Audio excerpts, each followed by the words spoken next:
A lot of things going on, Terry, and it is obviously the time of the year where retailers are hoping that Christmas can turn their year into a good one.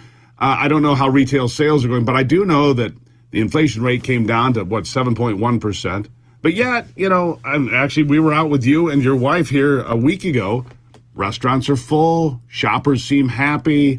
What's going on with the economy? I'm getting mixed messages.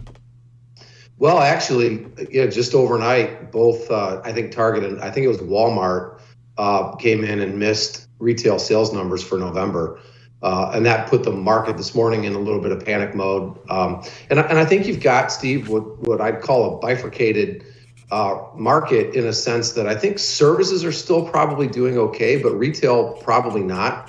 And let's face it, we got kind of comfortable shipping food into our house through COVID, right? And so I think people still go out to eat and still buy Starbucks and, that kind of stuff. But I think they're going to cut back on, material purchases. And you're starting to see that in the numbers.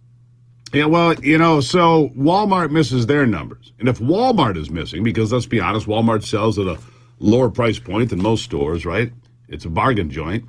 If they're missing their numbers, doesn't speak well for the rest of the market and the rest of the retailers, now does it? Well, they used to say as Walmart goes, the market goes.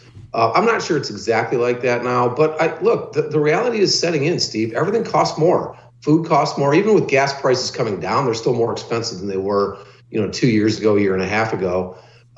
Inflation is taking its toll. And now we're going to get to this next phase where companies are going to start laying people off, right? And it's already happened in the mortgage business. Granted, it's that business isn't as big, let's say, as some other businesses relative to the number of people that work in the United States, but it's still meaningful.